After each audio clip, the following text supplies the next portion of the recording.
नमस्कार विद्यार्थ्यांनो, स्वागत आहे तुमचं आपल्या ऑफिसर विशाल जगताप या आपल्या यूट्यूब चॅनलमध्ये. आणि मित्रांनो, आज आपण तुमच्यासाठी जे MJP असेल म्हणजेच महाराष्ट्र जीवन प्राधिकरण असेल, नगर परिषद असेल किंवा महाऊर्जा असेल किंवा अकाउंटच्या सर्व पदांसाठी आहे ना, अकाउंटच्या NH त्याच्या पण बघा नॅशनल हायवेच्या पण जागा सुटलेल्या आहेत. तर त्याच्यासाठी पण हे सेशन खूप महत्त्वाचं आहे मित्रांनो. आणि या सेशनमध्ये आपण 15 MCQ बघणार आहे. आणि आजचा सेशन का महत्त्वाचा आहे मित्रांनो माहिती आहे तुम्हाला? तर आजचा सेशन आहे book keeping, accountancy and account standard. आता हे कशातून घेतलं ते पण सांगतो. त्याच्या अगोदर तुम्ही जर चॅनलला सबस्क्राईब केलं नसेल तर सबस्क्राईब एकदा करून घ्या. आणि हा सेशन आवडला तर एक लाईक तुम्हाला नक्की करायचं आहे. त्यामुळं बघा आपण सुरुवात करूयात. तर हे तुम्ही बघून घ्या मित्रांनो की आपण काय केले, जो सिलेबस आहे ना, सगळे सर्व जे अकाउंट्सचे जे पद आहेत आहे ना, लेखा परीक्षण असेल किंवा लेखाविषयी याच्यासाठी, त्याच्यावरून आपण म्हणजे जी सिरीज आहे ती त्याच्यानुसार आपण सिलेबस वाईज चालू करतो आहे. त्यामुळे ही सिरीज खरंच खूप महत्त्वाची आहे. बरं बघा, अकाउंटिंग आहे, त्याच्यात introduction, book keeping and accounting, म्हणजे ह्या पॉईंटवरती आपण आता क्वेश्चन घेतो आहे मित्रांनो. याच्यामध्ये फक्त क्वेश्चन असतील, एक्सप्लेनेशन नसेल, फक्त क्वेश्चन आणि त्याचे आन्सर आपल्याला करावे लागतील. अशा पद्धतीने जर तुम्हाला त्याच्यामध्ये जरी काय वाटलं की सर एक्सप्लेनेशन पण पाहिजे वगैरे वगैरे, तर तुम्हाला कमेंट करायचे. बघा, नंतर अकाउंटिंग स्टँडर्डवरती क्वेश्चन येतील. इंट्रोडक्शन टू अकाउंटिंग स्टँडर्ड असेल, ओव्हरव्ह्यू ऑफ अकाउंटिंग, म्हणजे ह्या बाकी सर्व आता याच्यावर डिस्क्लोजर ऑफ अकाउंटिंग पॉलिसीज असेल, AS2 व्हॅल्युएशन ऑफ, ह्या सर्व गोष्टी बघा या मित्रांनो इथं दिलेल्या आहेत. खाली पण आहे बिझनेस लॉ आहे, कंपनी लॉ आहे, कॉस्ट अकाउंट आहे, म्हणजे पूर्ण सिलेबस आपण कवर करणार आहे. त्यामुळं हा जो सेशन आहे खूप महत्त्वाचा तुमच्यासाठी होणार आहे. त्यामुळे बघा, जास्त वेळ न घालवता आता याच्यामध्ये इझी, मॉडरेट, हार्ड लेवल हे सर्व क्वेश्चन तुम्हाला दिसतील आणि तुमच्या कॉन्सेप्ट पण क्लिअर होतील. पहिला क्वेश्चन आहे मित्रांनो, what is the main objective of book keeping. सगळ्यात इझी क्वेश्चन पहिलाच घेतलेला आहे की बुक कीपिंगचा मेन ऑब्जेक्टिव्ह काय आहे. तर बुक कीपिंग आपल्याला माहीत आहे की त्याचा मेन ऑब्जेक्टिव्ह काय आहे मित्रांनो, रेकॉर्डिंग फायनान्शियल ट्रान्झॅक्शन, म्हणजे उत्तर काय बी आहे. बघा, असं केल्यानंतर तुमच्या कॉन्सेप्ट पण क्लिअर होतील आणि वेळ पण वाचेल तुमचा आहे ना. मग त्याच्यासाठी आपण असं सेशन घेण्याचा प्रयत्न करतो आहे. दुसरी गोष्ट, तुम्ही बाकीचं हे घ्यायला जाल मित्रांनो, कोर्सेस वगैरे, तुम्हाला माहिती आहे मार्केटमध्ये कोर्सेसची फी किती आहे. म्हणजे 2-2, 3-3, 4-4, 5-5, 6-6, 10-10 हजार रुपये लोकांच्या फीज आहेत. मग आपल्याला जर फ्रीमध्ये एखादी गोष्ट भेटत असेल तर चांगली गोष्ट आहे ना, मग त्याचा आपल्याला फायदा घेतला पाहिजे. बघा, पहिला क्वेश्चन तुम्हाला समजला असेल. दुसरा आहे which of the following is not दिलं इथं, not feature of book keeping. Book कीपिंगचं ते फीचर नाही आहे ना, कोणतं बुक कीपिंगचं फीचर नाही आहे ते सांगा. बघा, सिस्टमॅटिक रेकॉर्ड करतं हे पण फीचर आहे, बरोबर. ॲनालिसिस अँड इंटरप्रिटेशन, बघा ॲनालिसिस इंटरप्रिटेशन करत नाही, बरोबर आहे ना. ॲनालिसिस थोडी आपण बुक कीपिंगमध्ये करतो किंवा इंटरप्रिटेशन. बघा, डे टू डे रेकॉर्डिंग आपण ठेवतो. प्रायमरी स्टेज ऑफ अकाउंटिंग आहे हे, म्हणजे बघा हे एक आहे, बरोबर, हे एक आहे आणि हे एक आहे, पण ॲनालिसिस करत नाही, इंटरप्रिटेशन करत नाही, म्हणजे ऑप्शन काय बी आन्सर आहे. बघा, नेक्स्ट क्वेश्चन आहे which process is included in accountancy. कोणती प्रोसेस अकाउंटन्सीमध्ये इन्क्लूड आहे. आता ओनली रेकॉर्डिंगच आहे का, ओनली समरायझिंग आहे का, ओनली रिपोर्टिंग आहे का, किंवा रेकॉर्डिंग, समरायझिंग, इंटरप्रिटेशन, म्हणजे ह्या तिन्ही गोष्टी आहेत, बरोबर. ह्या तिन्ही गोष्टी इन्क्लुडेड आहेत, म्हणजे ऑप्शन ए. पुढचा आहे बघा, पुढचा सगळ्यात सिम्पल क्वेश्चन आहे, तुम्ही कमेंटमध्ये याचा आन्सर करायचं आहे. In the double entry system every transaction affects how many accounts, आहे ना, प्रत्येक ट्रान्झॅक्शन किती अकाउंट्सवर अफेक्ट करतं, हे कमेंटमध्ये तुम्ही आन्सर सांगा. सगळ्यात सिम्पल क्वेश्चन होता. पुढे आहे बघा, पाचवा क्वेश्चन आहे मित्रांनो, डेबिट जनरली रिप्रेझेंट. डेबिट काय रिप्रेझेंट करतं, आहे ना. डेबिट काय, आता बघा क्रेडिट आणि डेबिट, बरोबर.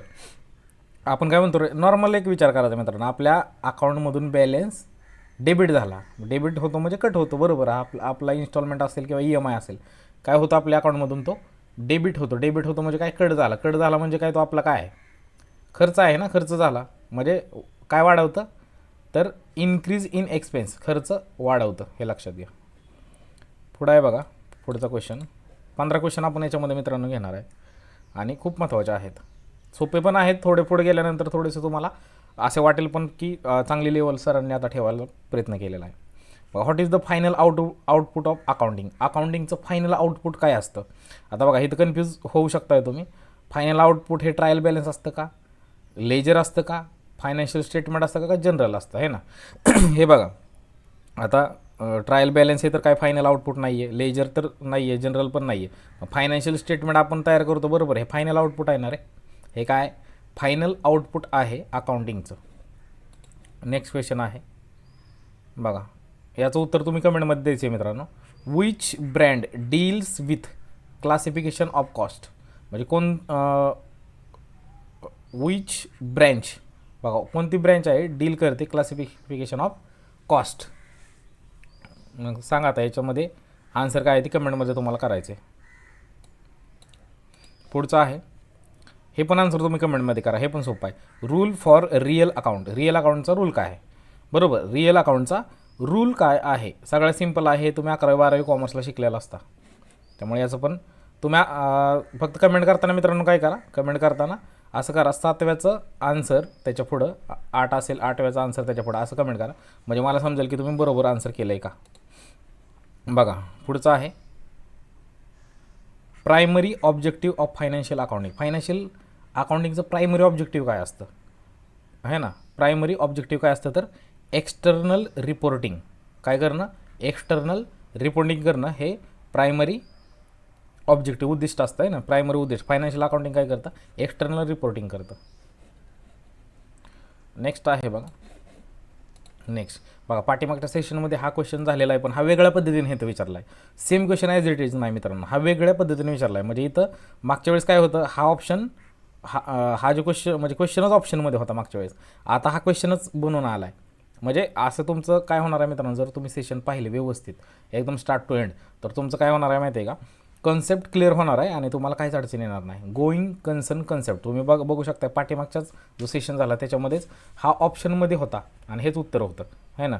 बघा गोईंग कन्सर्न कन्सेप्ट काय आहे तर बिझनेस कंटिन्युअसली आयडेंटिफिनेटली आहे ना, म्हणजेच ते बाकी जाऊ द्या की फ्युचरमध्ये बिझनेस होत राहणार आहे ह्याची साईन दाखवतं गोईंग कन्सर्न कन्सेप्ट, हे लक्षात ठेवा. बी उत्तर आहे, काय उत्तर आहे बी.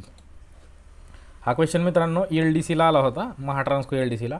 हू issue accounting standard in India, accounting standard इंडियामध्ये कोण इश्यू करतं, बरोबर. RBI नाही करत, SBI नाही करत, IRDA नाही करत, तर ICAI करतं. कोण करतं, ICAI. हे आपलं बरोबर उत्तर आहे, हे आपलं काय बरोबर उत्तर आहे. बघा नेक्स्ट क्वेश्चन आहे 12वा. AS1 रिलेट्स टू, AS1 आहे कशाच्या रिलेटेड आहे तर त्याच्यामध्ये काय असतं बघा, रेव्हेन्यू रिकॉग्निशन असतं का, अकाउंटिंग पॉलिसीज असतात का, डेप्रिसिएशन असतं का कॅश फ्लो स्टेटमेंट असतं. तर त्याच्यामध्ये एक लक्षात घ्या, AS1मध्ये काय असतं मित्रांनो, अकाउंटिंग पॉलिसीज असतात, हे लक्षात ठेवा. AS1मध्ये काय असतात, अकाउंटिंग पॉलिसीज असतात, अकाउंटिंग पॉलिसीज. नेक्स्ट क्वेश्चन आहे बघा, main objective of accounting standard.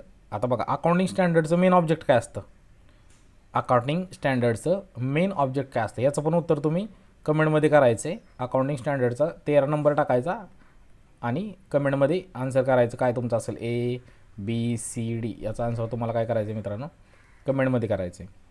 Main objective of accounting standard काय असतं सांगा. पुढे आहे बघा AS2. आता AS1मध्ये बघितलं आपण, बरोबर. AS1 बघा इथं AS1मध्ये आपण बघितलं की अकाउंटिंग पॉलिसीज असतात, तर AS2मध्ये काय असतं बघा, हे लक्षात ठेवण्यासारखं आहे, महत्त्वाचे क्वेश्चन आहेत. AS2मध्ये काय असतं तर AS2मध्ये काय असतं मित्रांनो, डायरेक्ट सांगतो तुम्हाला, व्हॅल्युएशन ऑफ इन्व्हेंटरीज. जे इन्व्हेंटरीज असतात त्या इन्व्हेंटरीजचं काय असतं, व्हॅल्युएशन असतं.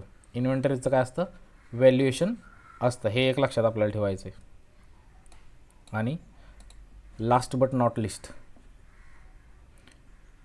True and fair view relates. बघा ट्रू अँड फेअर व्ह्यू म्हणजे ही जी कॉन्सेप्ट आहे कशाच्या रिलेटेड आहे, ट्रू अँड फेअर व्ह्यूज. तर कशाच्या रिलेटेड आहे मित्रांनो, अकाउंटिंग स्टँडर्डच्या रिलेटेड आहे. कशाच्या रिलेटेड आहे, अकाउंटिंग स्टँडर्डच्या रिलेटेड आहे.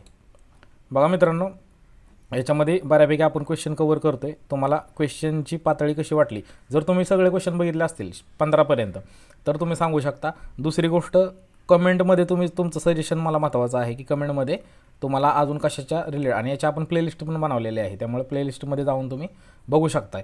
आणि याचा खरंच मित्रांनो तुम्हाला खूप फायदा होणार आहे, त्यामुळे बघायला विसरायचं नाही मित्रांनो.